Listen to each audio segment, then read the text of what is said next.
अरे प्रभु, इन लोगों को हर चीज में राजनीति ही दिखती है। क्यों संग बीजेपी और हम लोग नहीं है क्या एनडीए में?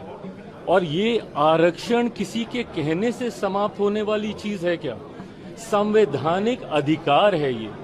आरक्षण किसी को दी हुई खैरात नहीं है, ये संवैधानिक अधिकार है और दुनिया की कोई ताकत आरक्षण को कतई समाप्त नहीं कर सकती है। और जो लोग इसको समाप्त करने की सोच रखते हैं, कभी समीक्षा के माध्यम से, कभी सुधार के माध्यम से, उनको संभवतः ये पता ही नहीं है कि आरक्षण क्यों जरूरी है।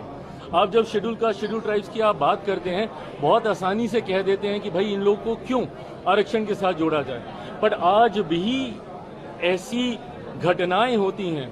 खड़गे साहब के साथ क्या हुआ था? उस मंच पर गए थे, उस मंच का शुद्धिकरण किया गया ना। आज भी एक दलित युवक को घोड़ी पे चढ़ने से रोका जाता है, एक दलित लड़के को बारात निकालने से रोका जाता है। बड़े बड़े नेता जब मंदिर जाते हैं तो मंदिर को गंगा जल से धुलवाया जाता है। तो ये भेदभाव तो आज भी हो रहा है ना। और ये वही अनुसूचित जाति है जो छुआछूत का शिकार रही है। भारत के संविधान में जब आप शेड्यूल कास्ट को देखते हैं, ये ऐसी कास्ट है जिनको शेड्यूल किया गया है, जिनका आधार छुआछूत था, जिसकी वजह से इनको गांव से बाहर रखा जाता था। इनको छूना तो दूर की बात है, देखना तब पाप माना जाता था। ऐसे में मुख्य धारा के साथ जोड़ने के लिए, और क्या हम लोग उस लक्ष्य को पूरा कर पाए? नहीं कर पाए ना।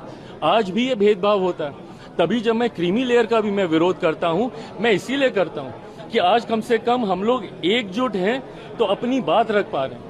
बट जैसे ही इसमें सब क्लासिफिकेशन होने लग जाएगा, जैसे ही इसमें क्रीमी लेयर की बात हम लोग करने लग जाएंगे, तो ताकत हम लोग की घटने लग जाएगी। और जैसे ही ताकत घटेगी तो धीरे धीरे करके संभवतः ऐसी सोच वाले लोग जो आरक्षण को समाप्त करना चाहते हैं, उनको ज्यादा बल मिलेगा।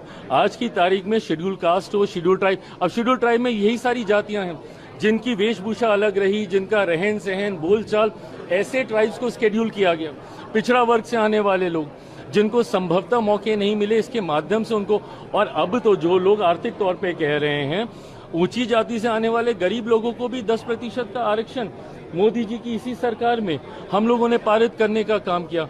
तो जो लोग ये सोच रखते हैं कि आरक्षण पे चर्चा होनी चाहिए, सुधार होना चाहिए, समीक्षा होनी चाहिए, बाबा साहेब की सोच से बनी हुई ये व्यवस्था है और दुनिया की कोई ताकत इसको, और मैं जब तक हूं, मैं इतना तो मैं पूरे गारंटी के साथ कह सकता हूं कि जिस सरकार में चिराग पासवान है, रामविलास पासवान जी का बेटा हूं, कतई इस व्यवस्था को बिगड़ने नहीं दूंगा।